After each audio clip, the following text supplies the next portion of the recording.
Hey everyone, I'm Kim, and welcome to The Brave Bookshelf, the podcast where we explore the stories that help kids and teens tackle life's toughest topics.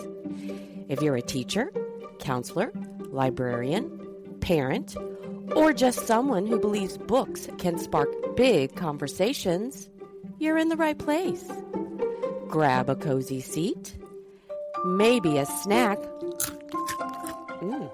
definitely a book, and let's dig into today's Brave Read.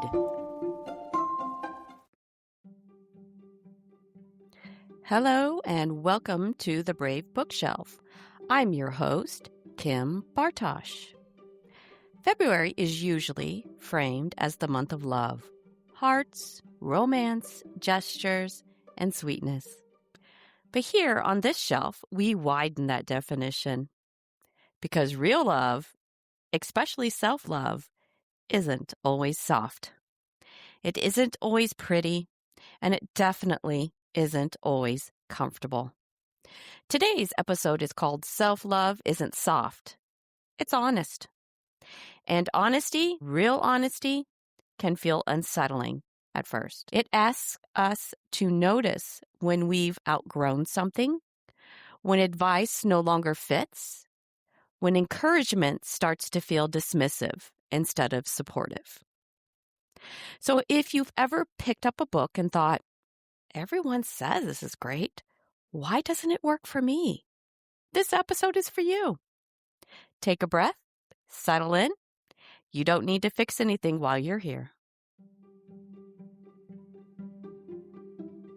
What self-love actually requires? Self-love gets marketed as comfort, but lived self-love is discernment.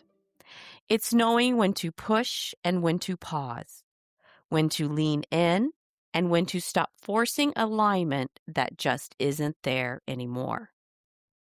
Self-love says, I trust my lived experience. I don't need permission to disagree. I don't need to stay silent to stay spiritual. And one of the places this shows up most clearly, the books we read and how we respond to them. So today I want to walk through several books I've read recently, some that deeply resonated and some that didn't, and why both reactions are acts of self-love.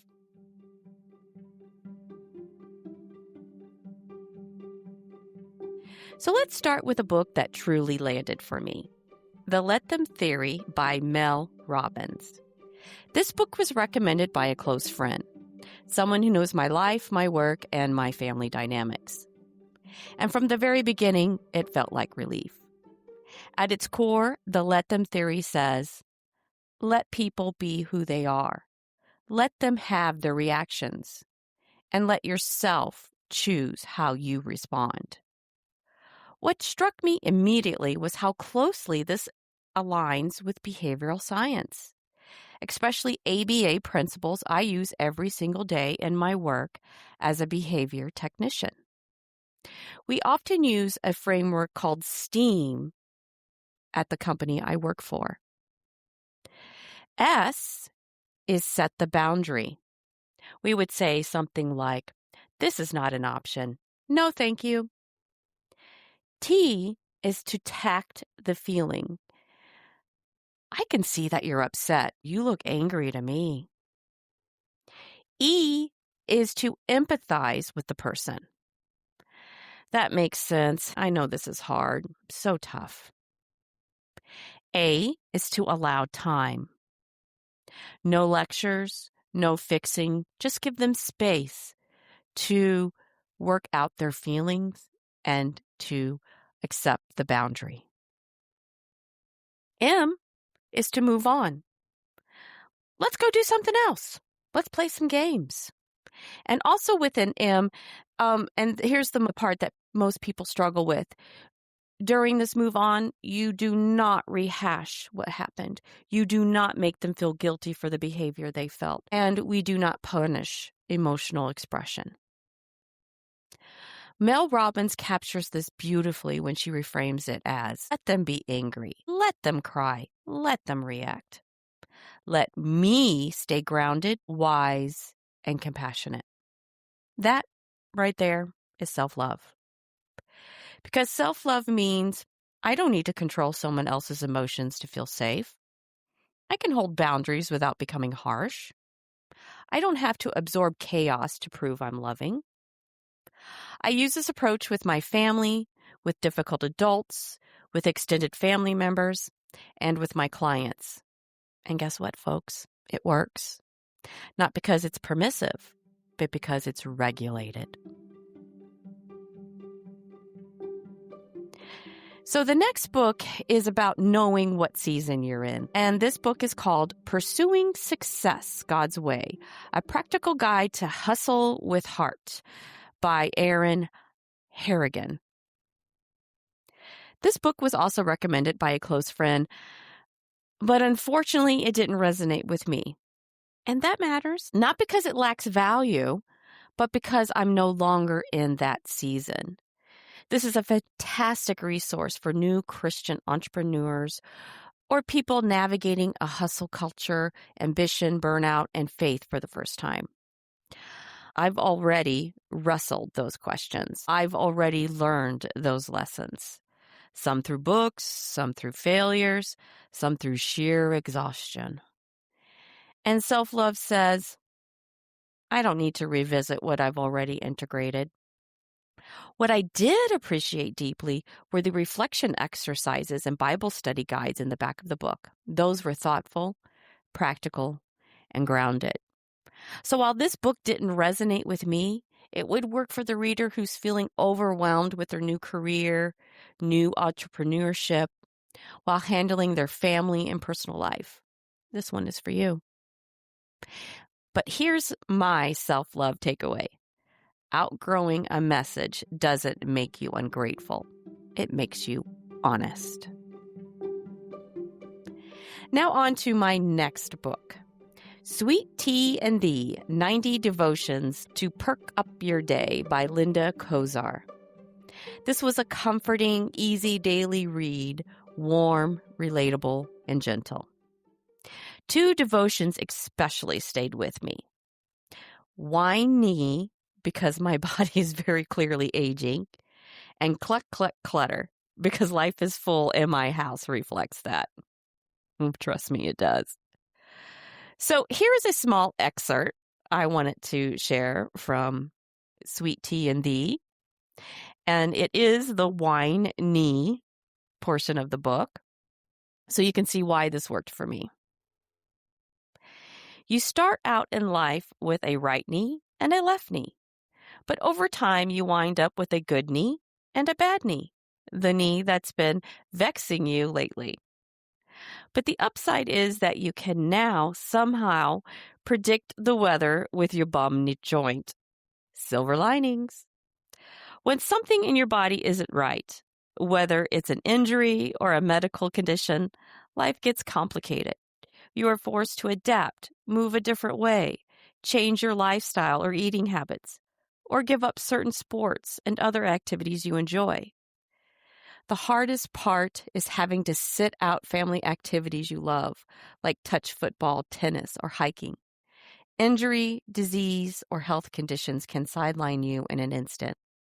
Sometimes the sideline is temporary until your body recovers, but for some, the condition is permanent. The sweet spoonful. Instead of calculating all the things you can no longer do, start a new list of things you've never done, such as painting, writing, sculpture, archery, horseback riding, or gardening. Then try them out. God has fearfully and wonderfully made us, Psalms 139:14, and we can accomplish so much more in our lives than we realize. Share the gospel, be an encourager. When dark days come, shine brighter. So, like that devotion, each devotion offers a small, steady push of hope or a sweet spoonful. But there was also some moments where my theology diverged from sweet tea and D. And that's particularly around the framing that she mentions of the devil. And this is, in my opinion, what some folks often do. They avoid and place blame elsewhere. And this is where self-love, love, and faith intersect for me. I don't believe God is fragile. I don't believe faith requires agreement to survive. And I believe God holds contrast, light and shadow, order and chaos. You can't experience peace without disorder. You can't know joy without grief. And that balance, while often described in Eastern philosophy, actually deepens my faith. Self-love allows you to say, I can receive nourishment without surrendering discernment.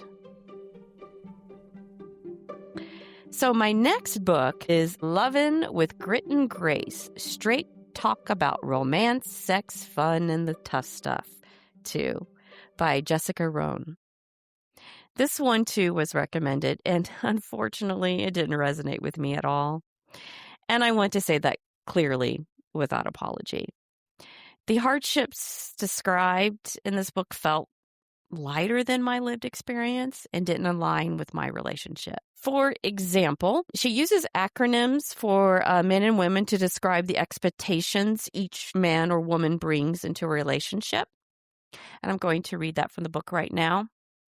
The acronym is simple. His and hers, 7 letters. His, hers, which stand for 7 important categories in a marriage. And his, H is health, I, intimacy, S, sex.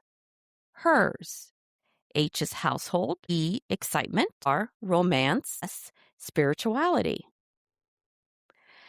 So that's not true for my relationship, and it's not true for all men and women. My husband, I would say most definitely his H is household and mine isn't. It could be health, I suppose. We both agree on health, I guess. We both agree with intimacy and romance, but I think my husband and I kind of combine those two together, and we do more intimacy more than romance. But I guess Jessica is telling me my relationship with my husband is all messed up. I'm joking. I know she's not. But my relationship with my husband works. So I guess what I'm trying to say is that this advice isn't for everyone, and that's okay. That's all right, because it will work for the his and hers of the world. It just won't work for me and my husband. And my husband and I also have faced deeper loss, heavier strains, and more complex realities than I think was reflected here. So I would say we are at a different level in our relationship. But this is a great book for newlywed couples or Christian couples having issues. This book would be a perfect fit. So self-love says, I don't need to minimize my story to make space for someone else's. This book may be life-giving for others. It just wasn't for me. This is not bitterness. That's clarity. Book I wish I had. Now, this book, which is also written by Jessica Ronne, and it is called Caregiving with Grit and Grace, 100 Days of Hope and Encouragement. So if you are a caregiver, especially for a child with a neurological disability, this book is essential. So I do have a child with autism, and I wish I had this book years ago. This book names grief, it names resentment, it names exhaustion, it names regret, and then it stays with you. And with that said, I would like to read a passage so you get a taste of it. And this is 29, God Will Provide. Around his first birthday, Lucas became attached to a particular sippy cup, and 19 years later, he still demands the same cup model. We have tried everything to get him to accept another drinking option, including therapy, straws, bribery, chocolate milk, allowing only water in the beloved cup of choice. But nothing has worked. In fact, I believe Lucas would rather wither away from dehydration than allow his lips to touch a drinking device that is not his cup. You can imagine how distraught I became a few years ago when I discovered that the manufacturer of his favorite cup had discontinued this item. Desperately searched for the remaining products and found only a handful from places like eBay and secondhand stores. I did what any sane mother would do. I pleaded my case on Facebook. I begged people far and wide to please help me find these sippy cups. And lo and behold, the solution came from the oddest place. An American woman living in Hong Kong emailed me with amazing news. Jess, I found 200 cups, all brand new. Where should I send them? God will provide for our needs in often ways we least expect it. It might be inside the mouth of a fish or from a woman living in Hong Kong. So I've had the same experience with my son, not with a sippy cup. So I can relate. This book is a book of hope and support. It doesn't rush you to gratitude. It doesn't demand optimism. It validates the complexity of loving someone while mourning the life you imagined and how just to love your child for who they are. And that is self-love. So self-love says, my grief belongs here. My exhaustion deserves compassion. My honesty does not make me unfaithful.